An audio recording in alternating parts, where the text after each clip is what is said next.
कांग्रेस की राष्ट्रीय महासचिव श्रीमती प्रियंका गांधी ने अपने भाषण में कहा कि देश में जो चल रहा है ऐसा कभी नहीं हुआ। आप अपना हक मांगने के लिए खड़े होंगे तो आपको पुलिस पकड़ लेगी। इस तरह देश डरा हुआ है। कांग्रेस को मजबूत करना होगा। साथ में सचिन पायलट ने बांदीकुई दौसा लोकसभा क्षेत्र से कांग्रेस प्रत्याशी मुरारी लाल मीणा के समर्थन में चुनावी सभा को संबोधित किया।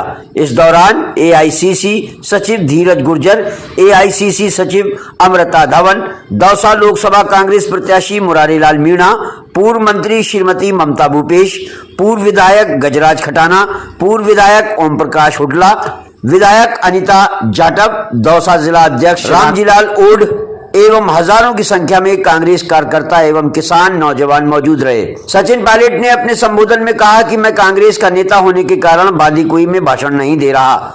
यहाँ मेरा हक आपके ऊपर और आपका हक मेरे ऊपर है, इसलिए हक से इसी रिश्ते से मैं आपके बीच मुरारी लाल मीणा के लिए वोट मांगने आया हूँ। ये चुनाव देश का चुनाव है। आप सब जानते हैं कि 10 साल से 25 की 25 सीट भाजपा के पास है, लेकिन नौजवान पूछ रहा है रोजगार कहाँ चले गए, महंगाई आसमान छू रही है।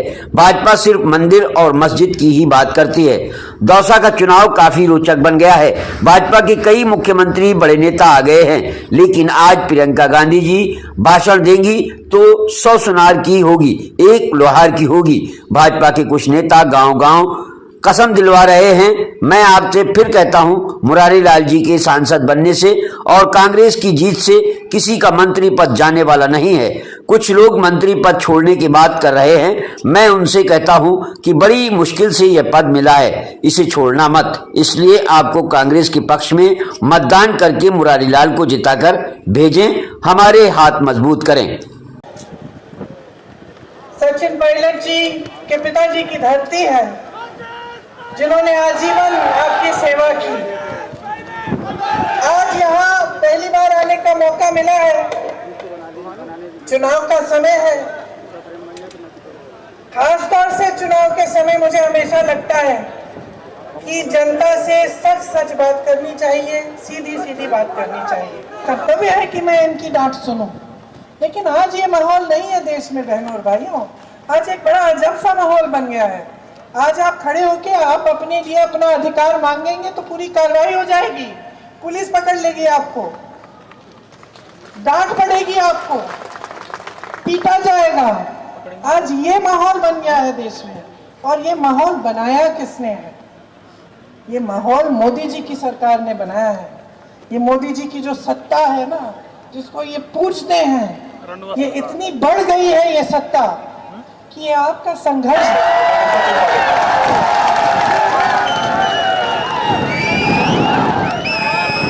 अखिल भारतीय कांग्रेस कमेटी की महासचिव सबकी नेता प्रियंका गांधी जी, अभी जिनका भाषण आप सुन रहे थे, आपके विधायक और लोकसभा के प्रत्याशी मुरारी लाल मीणा साहब, धीरज गुर्जर जी, खटाना जी, ममता भूपेश जी, हमारी प्रमुख साहिबा, प्रधान जी, मंच पे सभी नेतागण, इस चुनावी सभा में आप सब जो मौजूद हैं, नौजवान साथियों, माताओं, बहनों, बुजुर्गों, प्यारे बच्चों, आप सब जानते हो 19 तारीख को वोट पड़ेंगे। और जैसा मुरारी जी ने कहा, ये दौसा लोकसभा क्षेत्र है। पूरा प्रदेश और पूरा देश ये जानना चाहता है कि 2024 के लोकसभा चुनाव में दौसा की जनता, बांदीकुई की जनता किसको वोट डालेगी। और मैं आज भाषण आपके बीच में दे रहा हूं, एक कांग्रेस के नेता होने के कारण नहीं दे रहा हूं। ये भाषण मैं यहां पर दे रहा हूं, एक अधिकार है मेरा हक है, और आप सब लोगों से निवेदन कर रहा हूं, ये चुनाव देश का चुनाव है।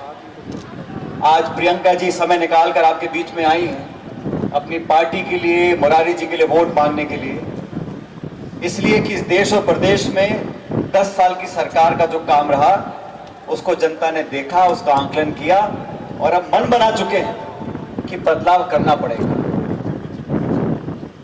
आप और हम सभी जानते हैं, जब पहली सरकार बनी, पूर्ण बहुमत की सरकार बनी, वादा जनता से किया था, प्रदेश के लोगों ने राजस्थान की 25 सीटें भाजपा को जिता दी थी। लेकिन आज 10 साल हो गए, आज नौजवान पूछ रहा है हमारे रोजगार कहां चले गए। महंगाई, बेरोजगारी आसमान छू रही है और भाजपा के नेताओं को भाषण देना है तो वही घिसे पिटे भाषण, हिंदू के, मुसलमान के, मंदिर के, मस्जिद के, हिंदुस्तान, पाकिस्तान और समाचार समाप्त। आप सब लोग जो आज यहाँ खड़े हो, बैठे हो, मैं आप लोगों से निवेदन कर रहा हूँ, ये चुनाव रोचक बन गया। रोचक क्यों बन गया? जैसा मुरारी जी कह रहे थे, बहुत सारे भाजपा के नेता यहाँ पर आ रहे हैं। कौन कौन से मुख्यमंत्री आए? उत्तर प्रदेश के, मध्य प्रदेश के, हरियाणा के, राजस्थान के तो कई बार आए होंगे मेरे ख्याल, और योगी जी, मोदी जी, राजनाथ सिंह जी, फलाने जी, ढिकाने जी।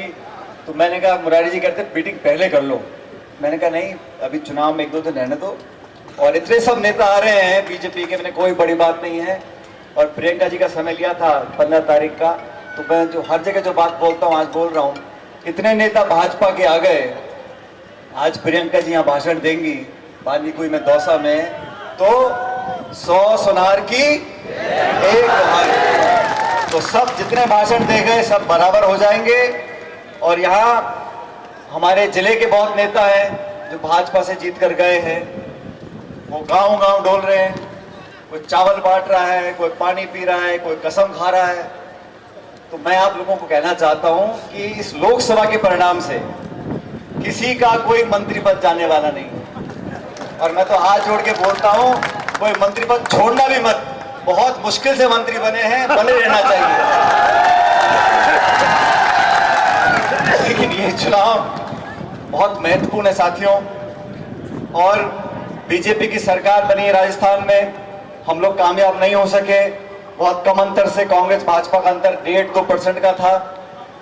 हम अच्छे विधायक जीत कर आए, 70-72 विधायक। लेकिन अब पूरे देश में जहां जहां भाजपा और कांग्रेस की टक्कर है, मैं कई जिलों में गया हूं, मैं जोधपुर, बाड़मेर, जयपुर, अलवर, माधोपुर, दौसा, हर जगह लोग बदलाव चाहते हैं। और दौसा के लोग, यहाँ मैं प्रियंका जी को बता रहा था, मेरा पहला चुनाव मैं लड़ा था 2004 में, 20 साल पहले।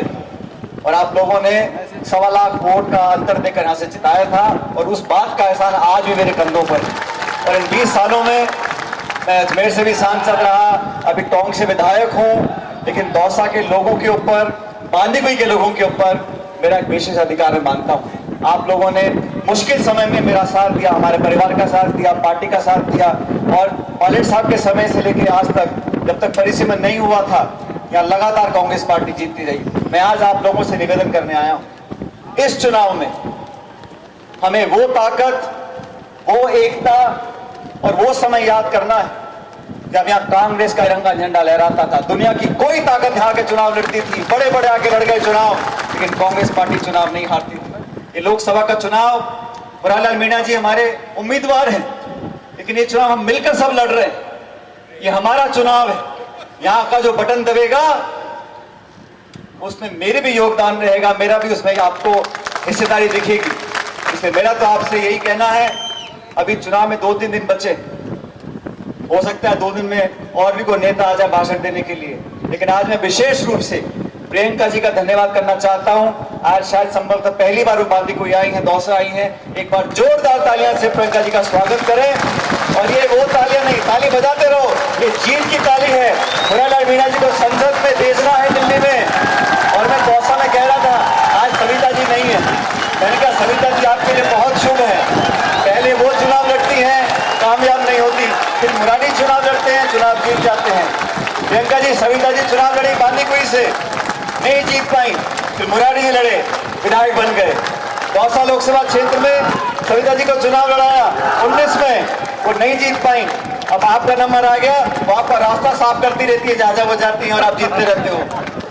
तो आपको पूरी शुभकामनाएं हम सब लोगों की हैं। लेकिन आप मेरा एक बात ध्यान रखना, अभी यहाँ बहुत सारे नेता गांव गांव डोलेंगे।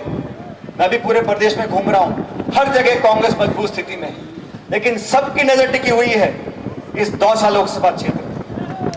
और मेरी बात ध्यान से सुनना, आने वाले समय की राजनीति में, आने वाले समय की राजनीति में अगर हम सब लोग अपनी भागीदारी चाहते हैं, अपना डंडा गाड़ना चाहते हैं, तो दौसा लोकसभा क्षेत्र से कांग्रेस को जिताना होगा, जिताना होगा, जिताना होगा। ताली बजा के नहीं जीतेंगे, बटन दबाना पड़ेगा। उस दिन सावे है, माना है, भात है, मायके गई, ससुराल गई, वोट डालने भूल गए तो पार नहीं पड़ेगी। 19 तारीख को एक एक बूथ पर इस हाथ के निशान पर बटन दबाना है और बटन जोर से दबाना है। अब दबाओगे तो हाँ बोलो, नहीं तो मत बोलो। दबाओगे सारे के सारे बटन। 19 तारीख आवाज नहीं है, जोर से बोलो। और सुनो, 19 तारीख को पता नहीं प्रियंका जी कहां प्रचार कर रही होंगी, मैं कहां प्रचार कर रहा हूँ, लेकिन 19 तारीख को जब सुबह बटन दबे, वो टी करके बोलती है मशीन, ईवीएम की मशीन, टी करके वो बटन इतनी जोर से दबाना, मैं जहां भी देश में मुझे टी की आवाज सुनाई पड़ जाए कि दौसा का बटन दब गया। और बराल जी को संसद में भेजना है, हमारे हाथों को ताकत देनी है। मैं एक बार पुनः प्रियंका जी का बहुत बहुत धन्यवाद देना चाहता हूं कि आप समय निकालकर आज हम सबों को संबोधित करने के लिए आई हैं। और प्रियंका जी, मैं तमाम जनता की तरफ से, यहाँ बहुत सारे ऐसे साथी हैं जिनको पहले मैं नौजवान देखता था, दुबले पतले थे, अब कुछों का पेट निकल गया, कुछ के बाल धौले पड़ गए, किन्हीं के बच्चे बड़े हो गए, लेकिन ये एक ऐसा परिवार है, दुख और सुख में हम लोग हमेशा साथ खड़े रहे और अच्छे बुरे समय में एक दूसरे का हमने स्तंभल बांधा, एक दूसरे को मदद करी। आज उसी रिश्ते, उसी नाते की दुहाई देते हुए मैं आपसे मुरारी के लिए वोट मांग रहा हूं। मुझे पूरा विश्वास है कि 36 कौम के लोग, भूल जाओ ये जातिगत गठबंधन। पत्रकार रोज लिखते रहते हैं, इतने मीणे, इतने राजपूत, इतने गुर्जर, इतने ब्राह्मण, इतने बैरवा, हम सब 36 कौम के लोग एक मुट्ठी में बंद होकर कांग्रेस पार्टी को जिताकर भेजेंगे, चिरंजी की लाज रखेंगे। और मुरारी जी ने वो आपने विधायक बना दिया, मंत्री बना दिया, अब एक बार मैंने कहने पे सांसद बना दो, आगे हिसाब किताब आपने करते रहेंगे। तो मैं आप सबका धन्यवाद देना चाहता हूं और बहुत अदब से हम सब के नेता प्रियंका जी को मैं आमंत्रित करता हूं, वो आए और आप सब लोग संबोधित करें। बहुत बहुत धन्यवाद। जय हिंद, राम राम साहब। चुकी है और इन चुनावों के अंदर कांग्रेस पार्टी का प्रदर्शन बहुत बेहतर रहेगा। भाजपा से कहीं ज़्यादा सीट हम लोग जीतेंगे और दौसा लोकसभा क्षेत्र यहाँ शुरू से ही कांग्रेस का गढ़ रहा है और मुरारी मीणा जी हमारे पास मजबूती चुनाव लड़ रहे हैं। पूरी पार्टी कार्यकर्ता एकजुट हैं और मुझे पूरा विश्वास है कि आने वाले 19 तारीख को कांग्रेस के पक्ष में मतदान होगा। आज प्रियंका जी ने जो भाषण दिया, उन सब लोगों में ऊर्जा भर कर गई है, कार्यकर्ताओं के अंदर, आम व्यक्ति के अंदर, और सभी लोग बदलाव चाहते हैं। नौजवान रोजगार मांग रहे हैं, किसानों के लिए हम लोगों ने एमएसपी की गारंटी का कानून का वादा किया है। तो कांग्रेस का मैनिफेस्टो, कांग्रेस के उम्मीदवार, कांग्रेस का प्रचार और जनता में जो बदलाव की भावना है, उसे देखकर मैं कह सकता हूं कि हम लोग इस बार भाजपा से ज़्यादा सीट लेकर आएंगे राजस्थान के अंदर। सर, भाजपा ने संकल्प पत्र जारी किया है, बीजेपी ने भी एक विकसित भारत की संकल्प। पहले तो उनको पिछले 10 साल का एक श्वेत पेपर जारी करना चाहिए कि इन 10 सालों में हमने क्या किया है, कितनी महंगाई बढ़ाई है, कितना बेरोजगारी बढ़ी है, किसानों पर वादा खिलाफी करी गई है, महिलाओं नौजवानों की बात करते हैं, लेकिन ना तो इसमें ओपीएस का मेंशन है, ना इसमें महिलाओं को ताकत देने का काम किया। जुमलेबाजी, वादे करना, और 10 साल के रिपोर्ट कार्ड के ऊपर लोग आकलन करेंगे, उसके बाद ही मतदान होगा। मुझे पूरा विश्वास है कि इंडिया गठबंधन और कांग्रेस पार्टी बहुमत के साथ सरकार बनाएंगे 4 जून को। राजस्थान में कितनी सीट आ रही है? मैंने कहा ना, राजस्थान में भाजपा से ज़्यादा सीट कांग्रेस पार्टी जीतेगी। Thank you sir.